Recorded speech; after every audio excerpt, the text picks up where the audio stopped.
निधाय हृदविश्वेशं विधाय गुरुवंदनम बालानां सुखबोधाय क्रियते तर्क संग्रह। आज से न्यायशास्त्र का जो प्रकरण ग्रंथ है तर्क संग्रह, उसकी कक्षाएं प्रारंभ हो रही है। न्याय शब्द से क्या अर्थ लिया जाता है, सबसे पहले यह जान लेना आवश्यक है। आज की कक्षा में अधिक नहीं करेंगे। न्यायशास्त्र का जो परिचय है और तर्क संग्रह ग्रंथ का जो मंगलाचरण है, मात्र उतना ही करेंगे।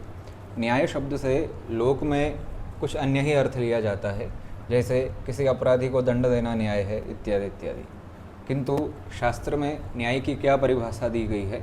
न्याय की परिभाषा है कि प्रमाणैहि अर्थ परीक्षणम न्यायः, कि प्रमाणों के द्वारा जो प्रत्यक्ष अनुमान शब्द इत्यादि प्रमाण है, उनके द्वारा अर्थ का अर्थात विषय का जो परीक्षण है उसको न्याय कहते हैं। प्रमाणों के द्वारा विषय के परीक्षण को न्याय कहा जाता है।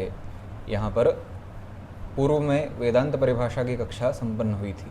वेदांत शास्त्र में वचन आता है कि उपनिषद वाक्य को जब पढ़ते हैं तो बृहदारण्यक उपनिषद में वचन प्राप्त होता है कि आत्मा वरे द्रष्टव्यो श्रोतव्यो मंतव्यो निधिध्यासितव्यः, कि आत्मा जो है वह द्रष्टव्य, दर्शन करने योग्य है। दर्शन का अर्थ है प्रत्यक्ष साक्षात्कार करने योग्य है। और कैसा है? श्रोतव्यो मंतव्य। तो आत्म साक्षात्कार का जो वहाँ पर अंग इत्यादि बताया गया है, वह क्या बताया गया है? श्रवण, मनन और निधिध्यासन से ही ब्रह्म साक्षात्कार होता है। तो वहाँ पर जब वेदांत परिभाषा पढ़ रहे थे तो मनन का क्या अर्थ किया गया था? मनन का अर्थ किया गया था कि श्रवण के पश्चात जो अर्थ निश्चित होता हो, यदि वह किसी प्रत्यक्ष इत्यादि प्रमाण से उस अर्थ का विरोध प्रतीत हो रहा हो, तो उसका अनुकूल तर्कों से निराकरण करना ही, उस विरोध का निराकरण करना ही क्या कहलाता है? वह कहलाता है मनन। तो मनन ब्रह्म साक्षात्कार का अंग है और मनन में तर्क की आवश्यकता है। तो इस प्रकार से तर्क का मूल तो न्यायशास्त्र ही है, तो ब्रह्म साक्षात्कार में भी तर्क इत्यादि की उपयोगिता है। इस प्रकार से यह तो ब्रह्म की बात रही। अब धर्म की बात करें तो मनुस्मृति में भी वचन प्राप्त होता है। क्या होता है? अंतिम अध्याय जो मनुस्मृति का है उसमें वचन प्राप्त होता है कि आर्षम धर्मोपदेशम च वेदशास्त्रा विरोधिना यस्तर्केणानुसंधत्ते स धर्मम वेति नेतरः, कि जो ऋषियों के वचन है उनका वेदशास्त्र के अविरोधी तर्कों द्वारा अनुसंधान करता है, उन पर मनन करता है, तो वह ही धर्म को वेत्ति नेतरः, वह ही धर्म को जानता है, उसके अतिरिक्त कोई धर्म को नहीं जानता। अर्थात धर्म विचार में भी तर्क की आवश्यकता है। यहाँ पर इस मनुस्मृति वचन का अर्थ कहीं कहीं पर क्या किया गया है कि मीमांसा में जो तर्क कहे गए हैं वह इसका अर्थ है, किंतु साधारण रूप से तर्क का अर्थ लें तो वह न्यायशास्त्र ही सिद्ध होता है। इस प्रकार से धर्म के ज्ञान में और ब्रह्म के ज्ञान में जो है वह न्यायशास्त्र की अत्यंत उपयोगिता है। शास्त्रों में कहा भी जाता है, क्या कहा जाता है? काणादम पाणिनीयम च सर्वशास्त्रोपकारकम। पाणिनीय अर्थात व्याकरण और काणादम जो यह न्याय वैशेषिक दर्शन है और व्याकरण है, यह सभी शास्त्रों के उपकारक है। सभी शास्त्रों को समझने के लिए मूल रूप में न्याय और व्याकरण का ज्ञान होना आवश्यक है।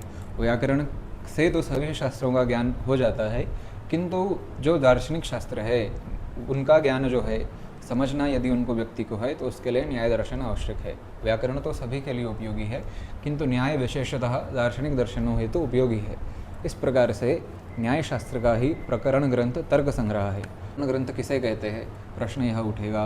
तो पाराशर उपपुराण में जहाँ पर वार्तिक, भाष्य इत्यादि का लक्षण किया गया है, जो प्रचलित लक्षण है, वहीं पर प्रकरण ग्रंथ का भी लक्षण बताया गया है। क्या लक्षण है? शास्त्रैक देश संबद्धम शास्त्र कार्यांतरे स्थितम आहुः प्रकरणम नाम ग्रंथभेदम विपश्चितः, कि जो ग्रंथ शास्त्र के एक देश से संबद्ध हो। एक देश का क्या अर्थ है? शास्त्र का कोई एक विशेष भाग वह वर्णित कर रहा हो, और शास्त्र कार्यांतरे स्थित, वह किस में स्थित है, उसका प्रयोजन क्या है? उसका प्रयोजन है शास्त्र की को प्रारंभ करवाना, कि उसे पढ़ के व्यक्ति जो है शास्त्र में प्रवेश पा सके। इस प्रकार का जो ग्रंथ होता है उसे प्रकरण ग्रंथ कहते हैं। सभी विषयों के प्रकरण ग्रंथ मिलते हैं। जैसे वेदांत है, वेदांत सार, वेदांत परिभाषा प्रकरण ग्रंथ है। मीमांसा है तो अर्थ संग्रह, मीमांसा न्याय प्रकाश इत्यादि प्रकरण ग्रंथ है। वैसे ही न्याय के लिए तर्क भाषा, तर्क संग्रह इत्यादि प्रकरण ग्रंथ है। तो आजकल व्यक्ति क्या करते हैं, उन्होंने परंपरा से पढ़े हुए तो ऐसा नहीं करते हैं, किंतु अन्य जो है वे क्या करते हैं, षड दर्शन नाम सुन लिया है तो क्या करेंगे, षड दर्शनों को पढ़ने के लिए मान लीजिए उन्हें योग दर्शन पढ़ना है तो सीधे ही योग सूत्र खोल करके उसे पढ़ने बैठ जाएंगे। ऐसे ही वेदांत दर्शन पढ़ना है तो सीधे ही ब्रह्म सूत्र उठा करके उसे पढ़ने बैठ जाएंगे। किंतु ऐसे ही सीधे ही मूल ग्रंथों को पढ़ने से कोई विशेष ज्ञान होता नहीं है, और जो हो भी जाए वह बुद्धि में अधिक समय तक रहता नहीं है। ग्रंथ को पढ़ने की क्या प्रक्रिया है, पहले उस विषय का कोई प्रकरण ग्रंथ जो है वह पढ़ लेना चाहिए। उसके पश्चात जो माध्यमिक स्तर के ग्रंथ है उन ग्रंथों का अध्ययन करना चाहिए। तब जाकर के जो मूल ग्रंथ है उसकी टीकाएँ, भाष्य इत्यादि पढ़ करके उसका ज्ञान लेना चाहिए। जैसे न्यायशास्त्र की प्रक्रिया है, पहले तर्क संग्रह इत्यादि का अध्ययन होता है। तर्क संग्रह पर भी अनेक टीकाएँ हैं, उनका अध्ययन किया जाता है। टीकाओं की दो पद्धति है, एक तो है तर्क संग्रह नीलकंठी पदकृत्यम इत्यादि की जो परंपरा चलती है, दूसरी है तर्क संग्रह, और तर्क संग्रहकार जो है उन्होंने ही तर्क संग्रह दीपिका की रचना की है। उसके पश्चात दीपिका के ऊपर नीलकंठी, नीलकंठी के ऊपर भास्करोदया नाम की व्याख्या है। इस प्रकार से अनेक पद्धतियाँ चलती है। तो प्रकरण ग्रंथ की टीका इत्यादि के अध्ययन के पश्चात, उसके पश्चात न्याय सिद्धांत मुक्तावली, उस पर दिनकरी, रामरुद्र इत्यादि टीकाएँ हैं, उसके अध्ययन के पश्चात फिर जाकर के सूत्रों का अध्ययन किया जाता है। सीधे ही सूत्रों का अध्ययन ऐसा नहीं होता। इस प्रकार से तर्क संग्रह जो है वह न्यायशास्त्र का प्रकरण ग्रंथ है। इसकी विषय वस्तु भी बता देते हैं। सबसे पहले क्या है, इसमें प्रमाण, प्रमेय इत्यादि पदार्थों का ही निरूपण है, किंतु किस प्रकार से है। सबसे पहले सप्त पदार्थ होते हैं। क्या होते हैं, द्रव्य, गुण, कर्म, सामान्य, विशेष, समवाय, अभाव, यह सप्त पदार्थ होते हैं। इनके अंतर्गत ही संसार में जो कुछ है वह आ जाता है, उसकी उपलब्धि हो जाती है। पहले इन सप्त पदार्थों का वर्णन है सामान्य रूप से, उसके पश्चात द्रव्य कौन कौन से है उनका वर्णन है, फिर गुण कौन कौन से है उनका वर्णन है। तो जो मुख्य है प्रमाण इत्यादि, उसका वर्णन कहाँ पर आएगा। गुणों में एक गुण है स्मृति। स्मृति जो है वह यथार्थ अयथार्थ दो प्रकार की होती है। अयथार्थ स्मृति कौन होगी, जिसका अनुभव जो है, जो अयथार्थ अनुभव से उत्पन्न हुई हो वह अयथार्थ स्मृति होती है, और जो यथार्थ अनुभव से उत्पन्न हुई हो वह यथार्थ स्मृति होती है। तो यथार्थ अनुभव को ही यथार्थ अनुभव प्रमा कहलाता है, और जो प्रमा को उत्पन्न करता है वह प्रमाण कहलाता है। तो स्मृति के निरूपण के अवसर पर ही प्रमाण जो है, प्रत्यक्ष, अनुमान, शब्द, उपमान, इन चार प्रमाणों का वर्णन तर्क संग्रह में मिलता है। अधिकतर व्यक्ति क्या कर रहे हैं, कहीं प्रश्न आया था किसी का कि भैया इसमें प्रमाण इत्यादि की चर्चा नहीं है, क्योंकि वेदांत परिभाषा इत्यादि ग्रंथ जो पढ़े हैं उसमें प्रमाण से ही प्रारंभ होता है, किंतु इसमें क्या है, इसमें पदार्थों से प्रारंभ हो रहा है, तो प्रमाण बीच में आएगा। ऐसा नहीं है, इसमें प्रमाण इत्यादि की चर्चा नहीं है। प्रत्येक न्याय ग्रंथ में प्रमाण की चर्चा मिलेगी ही मिलेगी, क्योंकि पहले क्या कहा गया था, प्रमाण ही अर्थ परीक्षणम न्याय, प्रमाण के द्वारा अर्थ का परीक्षण करना ही न्याय कहलाता है। तो यह तर्क संग्रह की विषय वस्तु है। अब तर्क संग्रह कोई भी ग्रंथ प्रारंभ कर रहे हो तो प्रत्येक ग्रंथ में, चाहे महाभारत, रामायण इत्यादि हो, पुराण इत्यादि हो, कोई काव्य हो, सब में ही लेखक जो है वह मंगलाचरण करते हैं। किस प्रकार से मंगलाचरण अनेक प्रकार से होता है, उसका व्याख्यान आगे करेंगे, किंतु मंगलाचरण आपको प्रत्येक ग्रंथ में ही मिलेगा। अब यहाँ पर भी तर्क संग्रहकार ने अपना मंगलाचरण किया है। क्या किया है, निधाय हृदय विश्वेशम विधाय गुरुवंदनम बालानाम सुखबोधाय क्रियते तर्क संग्रह। क्या, निधाय हृदय विश्वेशम, हृदय में विश्वेशम, विश्वेश, विश्व का जो ईश है, नियंता है, वह कौन है, ईश्वर है। तो हृदय में भगवान शिव को धारण करके, और विधाय गुरुवंदनम, जो अपने गुरु है उनको नमस्कार करके क्या कर रहे हैं, बालानाम सुखबोधाय, बालकों के सुख के लिए क्या किया जा रहा है, तर्क संग्रह, तर्क संग्रह की रचना की जा रही है। बालानाम, बाल शब्द का अर्थ होता है जो शिशु है, बच्चा है, किंतु बालक क्या न्याय पढ़ सकता है, नहीं पढ़ सकता। तो यहाँ पर बाल शब्द का क्या अर्थ लेना है, ऐसा टीकाकारों ने कहा है कि जो व्याकरण कोश इत्यादि का अध्ययन कर चुके हो, व्याकरण शास्त्र और अमर कोश, जिससे उनको भाषा का ज्ञान हो गया हो, उसके पश्चात वे ही बाल शब्द से कहे गए हैं। तो व्याकरण कोश का अध्ययन करे हुए और न्याय शास्त्र में प्रवेश पाने के इच्छुक जो है वे ही बाल शब्द से कहे गए हैं। तो उनके सुख बोधाय, सुखपूर्वक जो प्रमाण इत्यादि पदार्थ हैं उनके बोध के लिए अनायास ही, आसानी से ही उनको बोध हो जाए इसलिए, अथवा सुख बोधाय, जो न्याय शास्त्र का प्रयोजन है प्रमाण प्रमेय इत्यादि के ज्ञान द्वारा सुख की प्राप्ति, उसके लिए ही क्या किया जाता है, तर्क संग्रह ग्रंथ की रचना की जाती है। इस प्रकार से मंगलाचरण है। कोई भी ग्रंथ संसार में हो, प्रत्येक ग्रंथ का अनुबंध चतुष्टय होता है। प्रत्येक ग्रंथ में आपको अनुबंध चतुष्टय की प्राप्ति होगी। किस प्रकार से? अनुबंध चतुष्टय क्या होता है? पहला होता है विषय। उस ग्रंथ का विषय क्या है? तो इसका विषय क्या है? जो पदार्थ है उनका निरूपण ही इसका विषय है। तो यह हो गया विषय। प्रत्येक ग्रंथ का कोई ना कोई विषय होता है, बिना विषय का कोई ग्रंथ नहीं होता। यह विषय है। उसके पश्चात होता है प्रयोजन। प्रयोजन क्या है इस ग्रंथ का? सुखबोधाय, बालानाम सुखबोधाय। जो न्यायशास्त्र में प्रवेश पाने के इच्छुक है उनको सुखपूर्वक जो है आसानी से पदार्थों का बोध हो जाए, यह हो गया प्रयोजन। उसके पश्चात होता है संबंध। ये ग्रंथ का जो विषय है और जो ग्रंथ है उसमें क्या संबंध होता है? तो ग्रंथ विषय का प्रतिपादक होता है, विषय ग्रंथ का प्रतिपाद्य होता है। तो संबंध क्या हो गया? प्रतिपाद्य प्रतिपादक भाव संबंध। उसके पश्चात आता है अधिकारी। उस ग्रंथ को पढ़ने का कौन अधिकारी है? लौकिक ग्रंथों में भी अधिकारी शब्द का अर्थ ये नहीं लिया जाता है कि कौन उस ग्रंथ को उठा करके खोल सकता है, पलट सकता है या कुछ उससे पढ़ सकता है। अधिकारी शब्द का अर्थ यही लिया जाता है कि कौन उसको पढ़ के उसे धारण कर सकता है। पुस्तकें तो कोई भी खोल सकता है, लेकिन धारण करने वाला अधिकारी जो है वह भिन्न ही होता है। इस कारण ही कक्षाओं के हिसाब से ही पुस्तकें होती है, अधिकारियों के हिसाब से ही पुस्तकें होती है। किंतु शास्त्रीय दृष्टि में धारण करने मात्र से भी अधिकारी नहीं बनता। धारण तो कोई भी कर सकता है। जिनको वेद का अधिकार नहीं है वे भी कुछ मंत्र वेद के धारण कर ही सकते हैं। धारण का अर्थ है ग्रहण करके उसे बुद्धि में स्थिर कर लेना। किंतु शास्त्रीय दृष्टि से अधिकारी कौन होता है? जो अध्ययन इत्यादि करके अध्ययन जन्य जो पुण्य है, अध्ययन अध्यापन नित्य कर्म है ना, तो उससे जन्य जो पुण्य है उसका भागी जो बन सकता है वह अधिकारी कहलाता है। मात्र पढ़ने से और धारण करने से, उतनी योग्यता होने से कोई अधिकारी नहीं हो जाता। किंतु अध्ययन जन्य जो पुण्य है उसको प्राप्त करने का जो अधिकारी है, तद ग्रंथ के अध्ययन जन्य पुण्य को प्राप्त करने का जो अधिकारी है वही वास्तव में अधिकारी होता है। तो न्यायशास्त्र का कौन अधिकारी है? तो क्या कहा? बालानाम, जो व्याकरण कोश इत्यादि का अध्ययन कर चुके हो, भाषा का ज्ञान वहाँ से प्राप्त कर चुके हो, उसके पश्चात न्यायशास्त्र में प्रवेश पाने के इच्छुक हो, तो वे ही क्या है? तर्क संग्रह ग्रंथ के अधिकारी है।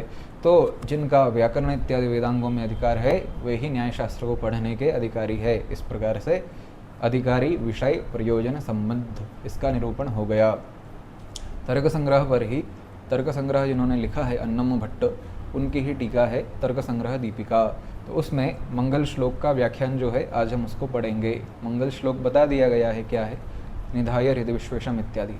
और दीपिका का मंगलाचरण क्या है? उनकी दीपिका जो टीका है उसका मंगलाचरण है विश्वेश्वरम सांबमूर्तिम प्रणिपत्य गिराम गुरुम टीकाम शिशुहिताम कुर्वे तर्क संग्रह दीपिकाम। इस प्रकार से दीपिका का मंगलाचरण है। तो यहाँ पर टीका प्रारंभ होती है। सबसे पहले कह रहे हैं चिकीर्षितस्य ग्रंथस्य निर्विघ्न परिसमाप्त्यर्थम शिष्टाचारानुमित श्रुतिबोधित कर्तव्यताकम इष्टदेवता नमस्कार लक्षणम मंगलम शिष्य शिक्षार्थम निबन्नश्चिकीर्षितम ग्रंथादो प्रतिजानीते निधायेति। तो सबसे पहले मंगलाचरण किया गया। मंगलाचरण का प्रयोजन क्या है इसको बता रहे हैं। ग्रंथस्य निर्विघ्न परिसमाप्त्यर्थम, मंगलाचरण क्यों किया जाता है?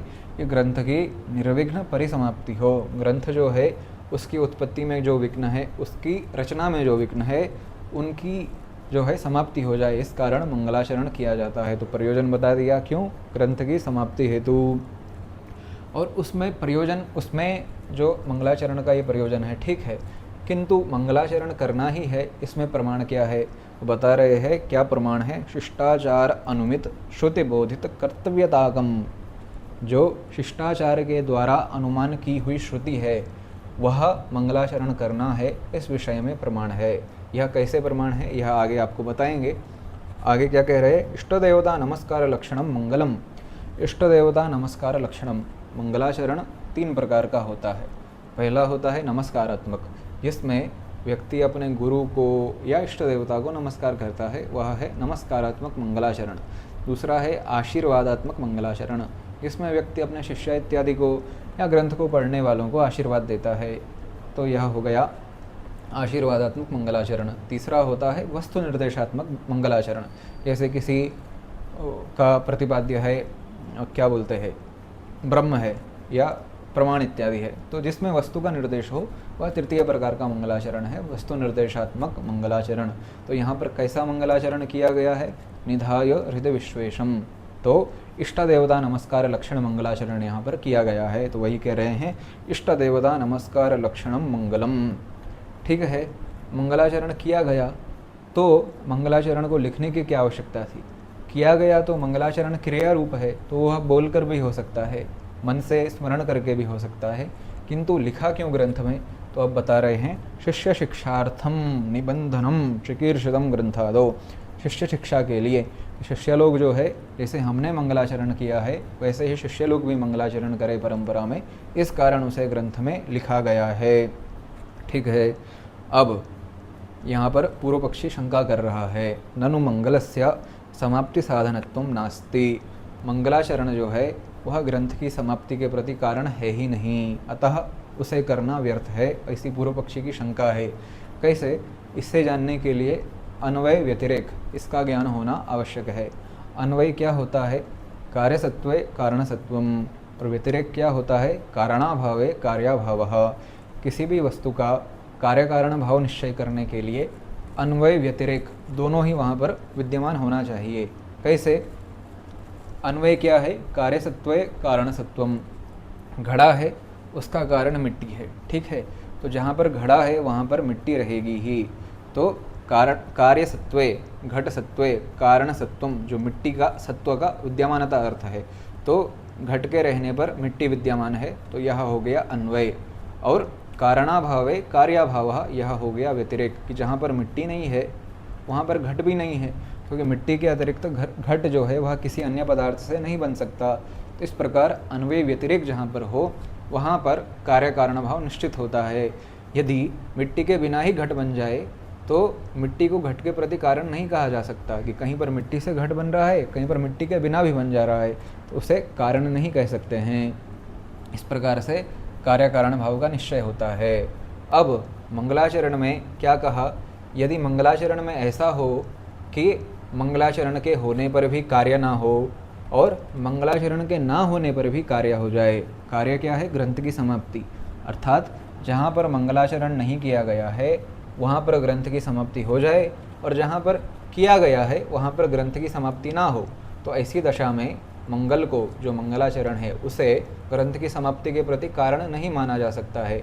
इसे ही क्या कहते हैं? अन्वय व्यतिरेक व्यभिचार, कारण के बिना कार्य हो जाए, इस प्रकार से जो है उसे व्यतिरेक व्यभिचार कहते हैं। और कारण के रहे बिना भी जो कार्य रहे उसको कहते हैं व्यतिरेक व्यभिचार, और कारण के होते हुए भी कार्य ना हो उसको कहते हैं अन्वय व्यभिचार। इस प्रकार से जो है इसकी व्याख्या है।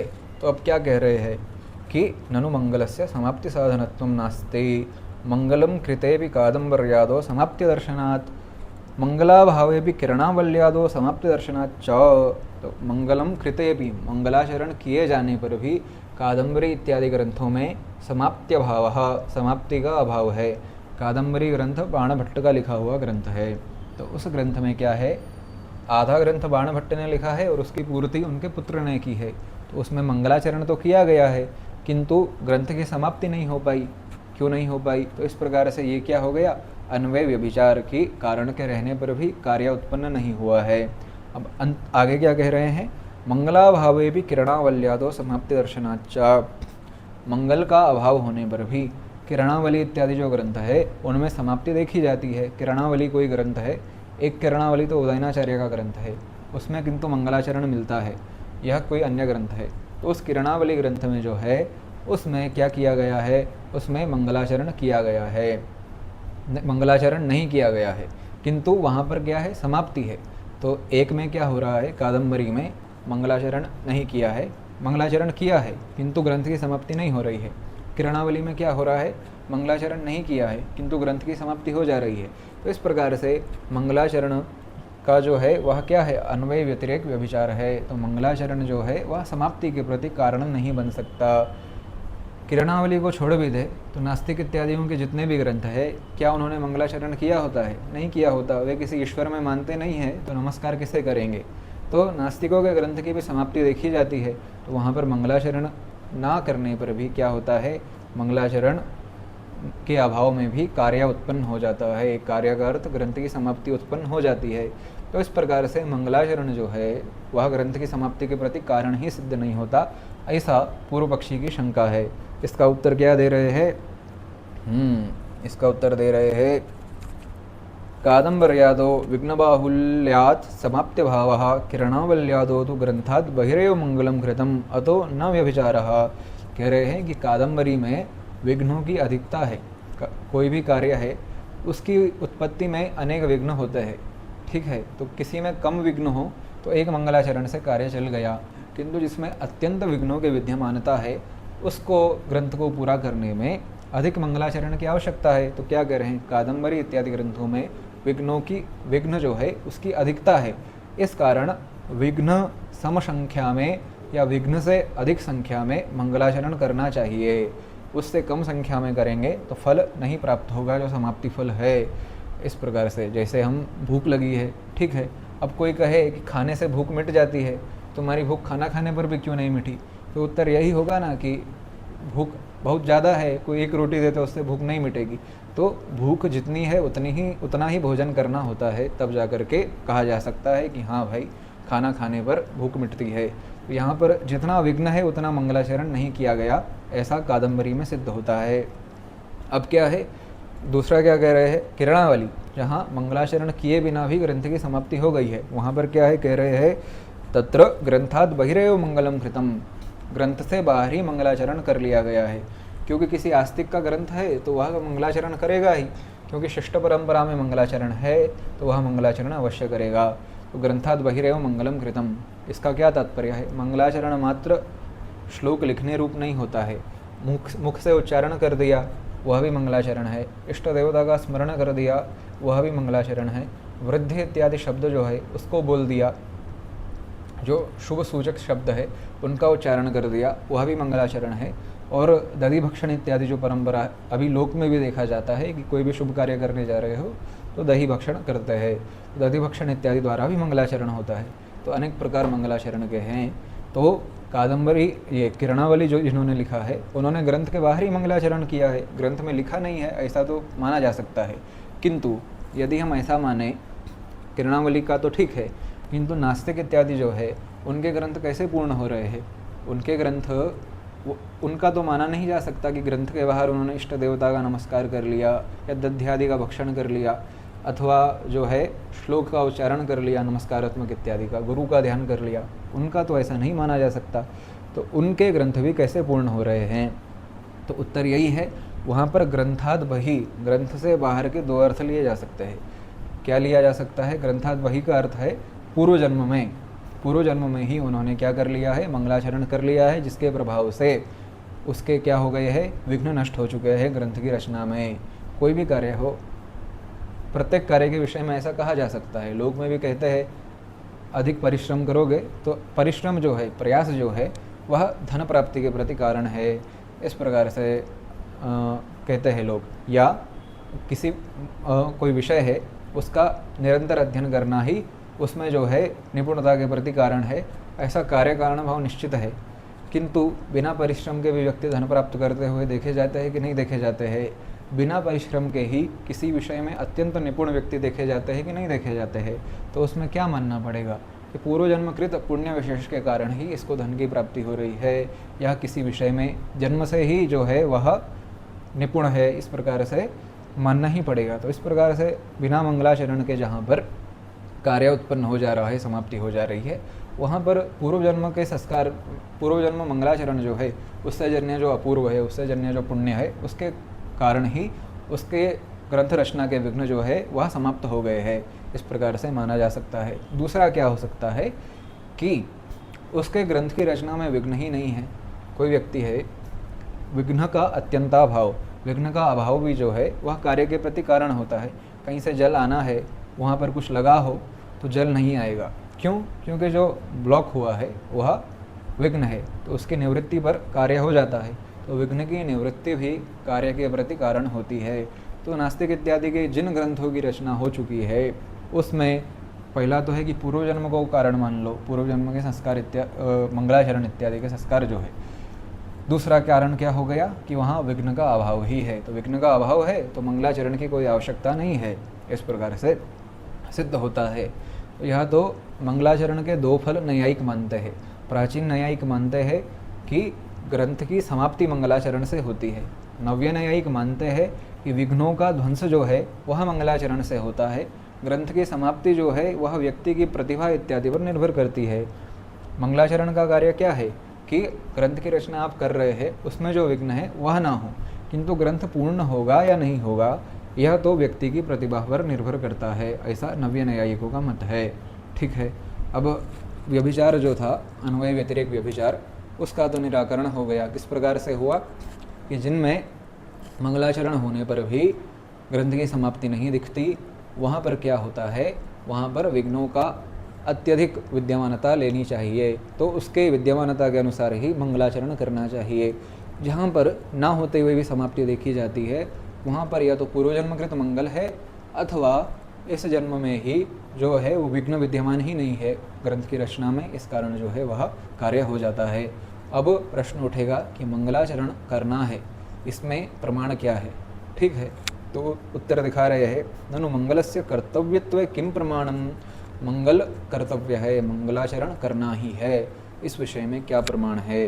उत्तर दे रहे हैं, न इति चेन्न शिष्टाचार अनुमित श्रुतेरेव प्रमाणत्वात्, शिष्टाचार के द्वारा अनुमित अनुमान की हुई जो श्रुति है वही मंगलाचरण करना है, इस विषय में प्रमाण है।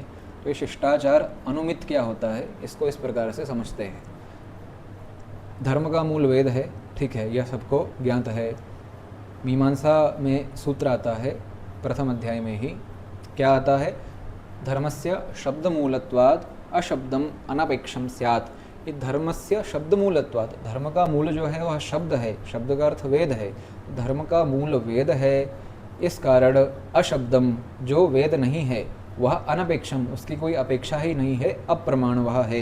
धर्म क्योंकि वेद से जाना जाता है, इस कारण वेद से भिन्न जो भी ग्रंथ इत्यादि है वह प्रमाण नहीं है, ऐसी शंका वहाँ पर पूर्व पक्षी ने की है। उत्तर में क्या कहा गया है, अपिवा कर्तृसामान्यात् प्रमाणम अनुमानम स्यात्। कर्तृसामान्यात्, जो वैदिक कर्मों को करने वाले व्यक्ति है वे ही स्मार्त पौराणिक इत्यादि कर्मों को करने वाले भी हैं। व्यास इत्यादि हो, वशिष्ठ इत्यादि हो, जो वैदिक कर्मों को करने वाले ऋषि इत्यादि रहे हैं या आचार्य इत्यादि रहे हैं, अभी भी देखे जाते हैं, वे ही स्मार्त और पौराणिक कर्मों को भी करते हैं। तो दोनों के ही अनुष्ठाता समान है, इस कारण जिस प्रकार से वेद प्रमाण है उस प्रकार से स्मृति इत्यादि शास्त्र भी, गृहसूत्र इत्यादि सब ही प्रमाण है, जो जो शिष्टों के आचरण में होते हैं। प्रमाणम अनुमानम स्यात्। अनुमानम स्यात् क्या है, अनुमान शब्द से स्मृति लेना है, ठीक है, किंतु कई आचार ऐसे होते हैं जो स्मृतियों में उपलब्ध नहीं होते और वेद में भी उपलब्ध नहीं होते।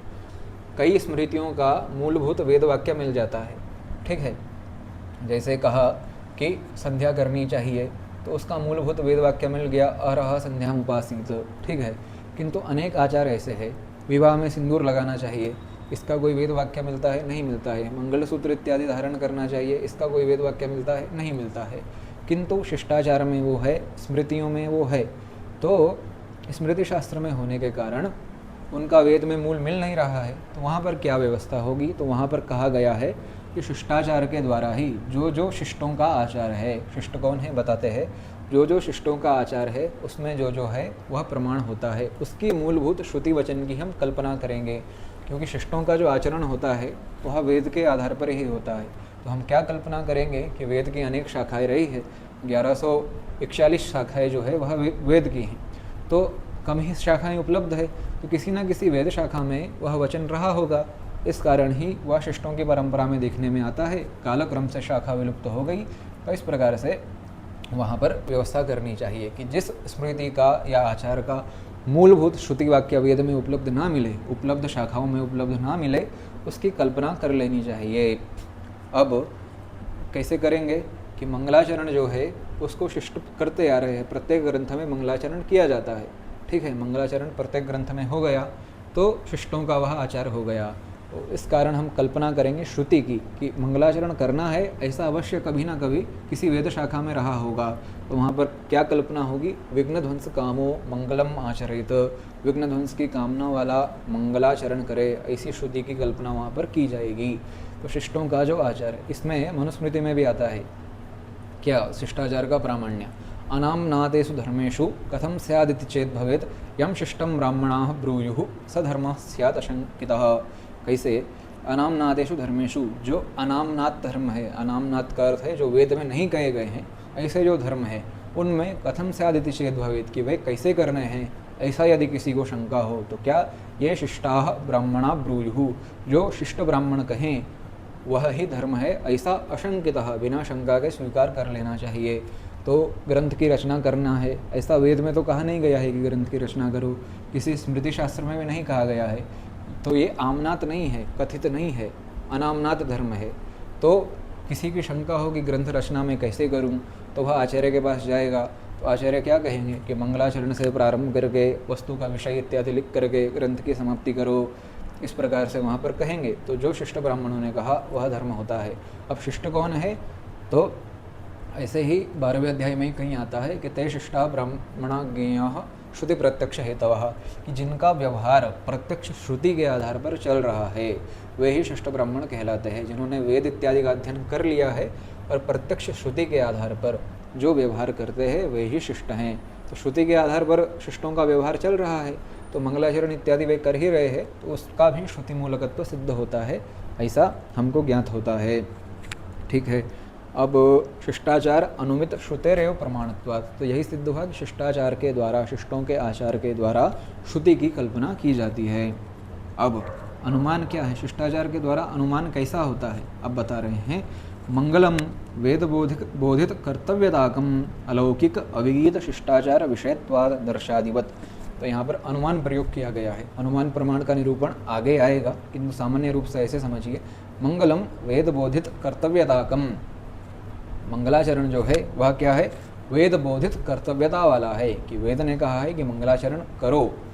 कैसे है? वेद में तो मिलता नहीं है, तो किस प्रकार से है? तो बोल रहे हैं अलौकिक अविगीत शिष्टाचार विषयत्वाद, क्योंकि वह अलौकिक अविगीत शिष्टों के आचार का विषय है। कैसे?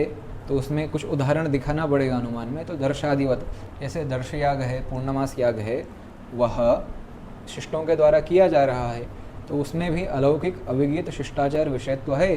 वैसे ही मंगलाचरण में भी अलौकिक अविगीत शिष्टाचार विषयत्व है। तो दोनों ही वेद के द्वारा बोधित सिद्ध होते हैं।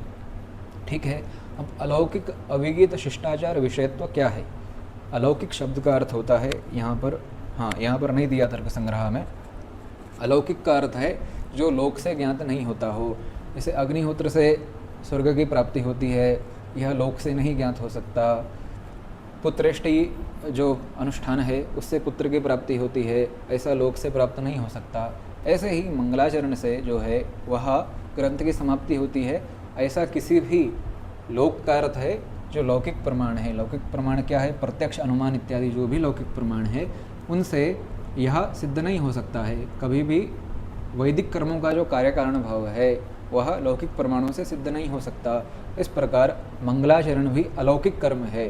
भोजन इत्यादि यदि हम अलौकिक पद नहीं देते, अविगीत शिष्टाचार विषयत्वात् कहते, तो भोजन में अतिव्याप्ति हो जाती लक्षण की, क्योंकि भोजन सभी करते हैं, शिष्ट लोग करते हैं, अविगीत वह है ही, निंदित नहीं है, और आचार विषयत्व उसमें है ही। तो अलौकिक शब्द से जितनी भी लौकिक वस्तु है उसका वारण हो जाता है। तो अलौकिक शिष्टाचार का वह विषय है। अब आता है अविगीत। कोई भी कार्य कर रहे हैं उसमें कुछ ना कुछ अनिष्ट होता ही है। ठीक है। अध्ययन कर रहे हैं, समय भी जा ही रहा है, बुद्धि भी खर्च हो रही है। भोजन बना रहे हैं, समय नष्ट होता है, ऊर्जा नष्ट होती है। भोजन खा भी रहे हैं तब भी ऊर्जा नष्ट हो रही है, भले ही मिल भी रही है। धन इत्यादि का व्यय भी होता है। कोई धार्मिक अनुष्ठान करते हैं उसमें धन का व्यय होता ही है। इस प्रकार से कोई भी कार्य करना हो उसमें कुछ ना कुछ अनिष्ट होता ही है। किंतु अविगीत का क्या अर्थ है? बलवद अनिष्ट अननुबंधित्वम, जिसमें कोई बलवद अनिष्ट ना हो, वैसा आचरण जो है, वैसा कार्य जो है उसको बोलते हैं अविगीत। सामान्य से जब कार्य में जो अनिष्ट हो वह अधिक हो और जो उसका फल प्राप्त होना हो वह कम हो तो वह कार्य व्यक्ति नहीं करता है। जैसे 100 किलोमीटर दूर जाना हो और वहाँ से कोई छोटी सी वस्तु लेकर आनी हो तो व्यक्ति नहीं करेगा, क्योंकि प्रयत्न अधिक है, उसका अनिष्ट अधिक हो जाएगा जितना उसको फल प्राप्त होना होगा उसकी अपेक्षा। तो इस प्रकार से बलवद अनिष्ट अनुबंधित्व उसमें होना चाहिए कोई भी कार्य करना है। मात्र वेद में कहे होने से क्या हो जाता है, या शिष्टाचार का विषय होने से कोई भी कार्य करना है ऐसा नहीं, किंतु उसमें बलवद अनिष्ट अनुबंधित्व होना चाहिए। कैसे होना चाहिए? जैसे शेन याग है, शेन याग वेद में कहा गया है कि अभिचार कामो शेनमाचरेत या शेनेन यजेत, इस प्रकार से चलता है। तो शेन याग है, उससे शत्रु का नाश होता है, ठीक है, इष्ट साधनता उसमें है, उससे फल की प्राप्ति तो हो गई, किंतु उस कर्म को करने से, अभिचार कर्म को करने से नरक की प्राप्ति होती है। तो बलवद अनिष्ट है, एक शत्रु का नाश हो रहा है, उसकी तुलना में नरक की प्राप्ति बलवद अनिष्ट है। तो इस कारण बलवद अनिष्ट होने के कारण वह अविगीत नहीं है। तो इस कारण शेनयाग इत्यादि जो है वह प्रशस्त नहीं है। किंतु मंगलाचरण में बलवद अनिष्ट कुछ नहीं है। कुछ पंक्ति का मंगलाचरण करना है, उससे महान ग्रंथ की जो है वह परिसमाप्ति हो जाती है। तो जो मंगलाचरण है उसमें क्या नहीं है, बलवद अनिष्ट अनुबंधित्व है। तो बलवद अनिष्ट अनुबंधित्व का क्या अर्थ है कि बलवद अनिष्ट वाला जो हो वह है विगीत। अविगीत का अर्थ है बलवद अनिष्ट अनुबंधित्व। तो ऐसा मंगलाचरण है, उसको करने से कोई बलवद अनिष्ट नहीं होता है, ठीक है। अलौकिक शब्द हो गया, अविगीत शब्द हो गया। अब शिष्टाचार विषयत्वात् है, शिष्ट कौन है? तो वहाँ पर क्या, ते शिष्टा ब्राह्मणा ज्ञेया श्रुति प्रत्यक्ष हेतवा, ऐसा करके जो वचन है, ठीक है, जिनका आचरण प्रत्यक्ष श्रुति के आधार पर चल रहा हो वह शिष्ट है। शिष्ट पद से क्या है, वेदोक्तत्वेन वेद विहित कर्मकारी, जो वेद से उक्त है इसलिए कोई कर्म को कर रहा है वह शिष्ट कहलाता है। जैसे कोई व्यक्ति है, बौद्ध इत्यादि है मान लेते हैं, तो सत्याहिंसा इत्यादि वेदोक्त धर्मों का पालन वे करते हैं, अवश्य ही करते हैं, किंतु सत्याहिंसा दान इत्यादि सभी करते हैं, किंतु क्या वे वेद में विहित होने के कारण उन कर्मों को कर रहे हैं या उनके ग्रंथों में कहा गया है इसलिए कर रहे हैं? वेद में वेद होने के कारण वे सत्याहिंसा का पालन नहीं करते, इस कारण वे शिष्ट नहीं कहलाते। भले ही वे वेदोक्त धर्मों का ही पालन कर रहे हैं, किंतु वेद में विहित होने के कारण नहीं कर रहे हैं। ऐसे ही हमारा सामान्य समाज है, उसको हम शिष्ट नहीं कह सकते हैं। शिष्ट क्यों नहीं कह सकते? क्योंकि वेद में लिखा है इस कारण वे नहीं कर रहे हैं, वे सामान्य रूप से ही सत्याहिंसा का पालन कर रहे हैं। किंतु जो वेद पढ़ करके, वेद में ऐसा लिखा है, जो आचार्य लोग हैं उनकी प्रवृत्ति वेद में कहा है इस कारण ही होती है। तो वेदोक्तत्वेन, वेद में विहित होने के कारण जो वेद विहित कर्मकारी, वेद में विहित कर्मों को करने वाला हो वह शिष्ट कहलाता है, ठीक है। यह शिष्ट का लक्षण है। कहीं कहीं क्या है शिष्ट का लक्षण, वेद प्रमाण अभ्युपगंतृत्वम, ये जो वेद को प्रमाण माने वह शिष्ट कहलाता है। किंतु ऐसा नहीं कह सकते, वेद को कोई प्रमाण मानता है, मान लीजिए मैं वेद को प्रमाण मानता हूँ और मैंने दर्श याग करना है, किंतु दर्श याग के विषय में मैंने पढ़ा नहीं है, पढ़ा भी है तो स्मरण शक्ति मेरी क्षीण हो गई है, तो जो विधि है उसके अतिरिक्त किसी अन्य ही विधि से आगे का पीछे, पीछे का आगे करके दर्श याग में कर डालता हूँ, तो मेरा वह आचार प्रमाण होगा क्या? नहीं होगा। क्यों? वेद का प्रमाण तो मैं मान रहा हूँ, तो क्यों नहीं होगा? क्योंकि वेदोक्तत्वेन नहीं है, वेद में जिस प्रकार से कहा गया है उस प्रकार से मैं उसको नहीं कर रहा हूँ। तो शिष्ट का कहीं कहीं लक्षण ऐसा भी करते हैं कि फल साधनतांशे भ्रांतिरहित्वम, कि फल का साधन, फल का जो प्रक्रिया है फल प्राप्त करने की, तो फल का साधन वह कहलाता है। तो फल साधनतांशे, फल की साधनता के विषय में जो भ्रांति रहित हो वह शिष्ट कहलाता है। वेद में विहित तो होना ही चाहिए, किंतु फल की साधनता के अंश से जो भ्रांति रहित हो, जैसे दर्श याग करना है तो उसके विषय में जो भ्रांति रहित हो कि ऐसे करना है वह ही शिष्ट है उस विषय में। तो यह हो गया शिष्ट पद का लक्षण। रात्रिश्राद्धादौ, हाँ, भोजनादो व्यभिचार वारणाय अलौकिकेति, भोजन इत्यादि जो लौकिक कर्म है उनमें व्यभिचार ना हो तो अलौकिक पद यहाँ पर कहा गया है अनुमान में। रात्रिश्राद्धादो व्यभिचार वारणाय अविगीतेति, जो अनिंदित है जिससे बलवद अनिष्ट होता है, तो जो विगीत है जिससे बलवद अनिष्ट होता है, निंदित कर्म जो है, जैसे रात्रिश्राद्ध, रात्रो श्राद्धम न कुर्वीत, ऐसा स्मृति वचन आता है। तो रात्रिश्राद्ध इत्यादि, शयनयाग इत्यादि, इनमें जो व्यभिचार ना हो इस कारण क्या कहा, अविगीत, ठीक है। शिष्टम पदम स्पष्टार्थम, शिष्ट पद जो है उसका स्पष्ट अर्थ है न कुर्यान निष्फलम कर्म इति जलताड़नादेरपि निषिद्धत्वात्। जो जलताड़न इत्यादि है वह निषिद्ध है। क्यों? क्योंकि निष्फल कर्म है। शिष्टों की प्रवृत्ति निष्फल कर्म में नहीं होती है। इस कारण जो फलवान कर्म है, मंगल फलवान है, इष्ट साधनता वाला है, इष्ट जो व्यक्ति का है ग्रंथ की समाप्ति उसको प्रदान करने वाला है, इस कारण सफल कर्म वह है, ऐसा कह रहे हैं। निष्फल कर्म का निषेध है। शिष्टाचार विषयत्वात्, आचार विषयत्वात् आया है। तो आचार का अर्थ यहाँ पर क्या लेना है? शिष्टाचार विषयत्वात्। आचार शब्द से क्रिया ली जाती है वास्तव में, कि क्रिया है, इसका आचरण ऐसा है, क्रिया। किंतु विषयत्वात् कहा तो क्रिया का कोई विषय नहीं होता है। सविषयक पदार्थ 5 ही होते हैं। कौन? ज्ञान, इच्छा, द्वेष, प्रयत्न, भावना। ठीक है, ज्ञान है, उस ज्ञान का कोई ना कोई विषय होगा। यह घड़ा है, ऐसा जो ज्ञान है उसका विषय घड़ा है। ठीक है, इच्छा जो है मैं धन प्राप्त करूं तो उसका विषय धन है। ठीक है, ज्ञान, इच्छा, द्वेष, द्वेष जो है इस व्यक्ति से द्वेष है, इस कारण से द्वेष है, तो उसका भी कोई विषय होता है द्वेष का। उसके पश्चात तो क्या है? प्रयत्न है, इस विषय में प्रयत्न कर रहा है, प्रयत्न का भी कोई ना कोई विषय होता है। भावना जो अनुभव से जन्य और स्मृति का जनक हो उसको भावना कहते हैं। तो भावना स्मृति की जनक है, अनुभव से जन्य है, तो उसका भी कोई ना कोई विषय होता है।